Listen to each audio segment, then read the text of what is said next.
ಆಕಾಶ ಗಡಿಯ ದಾಟಿ ನಂಗೊಂದ್ ವಿಷಯ ಹೇಳಿ. ನೀವಿಬ್ರು ಫ್ರೆಂಡ್ಶಿಪ್ ಹೇಗ್ ಶುರು ಆಯ್ತು? ನಮ್ ಫ್ರೆಂಡ್ಶಿಪ್ ನಾವಿಬ್ರು ಚಿಕ್ಕ ವಯಸ್ಸಿಂದ ಫ್ರೆಂಡ್ಸ್. ನಾವಿಬ್ರು ಒಟ್ಟಿಗೆ ಸ್ಕೂಲ್ ಹೋಗ್ತಾ ಇದ್ವಿ. ಅವಳು ನನ್ ಪಕ್ಕನೆ ಕೂತ್ಕೋತಾ ಇದ್ಲು. ಇವಳ ಹೋಮ್ವರ್ಕ್ ನಾನ್ ಮಾಡ್ಕೊಡ್ತಾ ಇದ್ದೆ, ನನ್ ಹೋಮ್ವರ್ಕ್ ಇವಳು ಮಾಡ್ಕೊಡ್ತಾ ಇದ್ಲು. ಆದ್ರೆ ಅವಾಗ ನಮ್ ಫ್ರೆಂಡ್ಶಿಪ್ ಇನ್ನೂ ಇರ್ಲಿಲ್ಲ.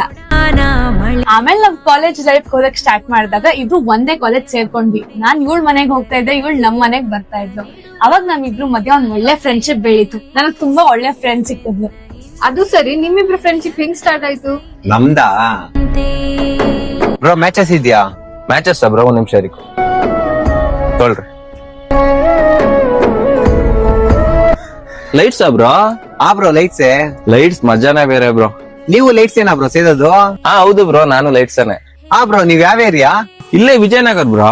ವಿಜಯನಗರ ಅಲ್ಲಿ 17 ಮೇನ್ ರೋಡ್ ಬ್ರೋ. 17 ಮೇನ್ ರೋಡಾ? ಅಲ್ಲಿ ನನ್ ಫ್ರೆಂಡ್ ಇದಾನೆ ಬ್ರೋ. ಹೆಸರೇನು? ಹೇಮಂತ್ ಗೌಡ. ನಾವ್ ನನ್ಗೂ ಫ್ರೆಂಡ್ ಬ್ರೋ. ಅಯ್ಯೋ ನಾವು ನೀವೆಲ್ಲ ಫ್ರೆಂಡ್ಸೇ ಬ್ರೋ. ಬರ್ರಿ ಸಿಗರೇಟ್ ಹೊಡಿಯೋಣ. ಅಯ್ಯೋ ಹೇಳಿ, ನಿಮ್ಮಿಬ್ರು ಫ್ರೆಂಡ್ಶಿಪ್ ಹೆಂಗ್ ಸ್ಟಾರ್ಟ್ ಆಯ್ತು ಅಂತ. ಅದು ಬೆಳಗ್ಗೆ ನಮ್ ಫ್ರೆಂಡ್ಶಿಪ್ ಕತೆ ಕೇಳಕ್ ಹೋದ್ರೆ ಬೆಳಿಗ್ಗೆ ಆಗೋಗುತ್ತೆ. ನಾವ್ ಯಾವಾಗಾದ್ರೂ ಫ್ರೀ ಇದ್ದಾಗ ಹೇಳ್ತೀವಿ ಬಿಡಿ. ಏನ್ ಬ್ರೋ?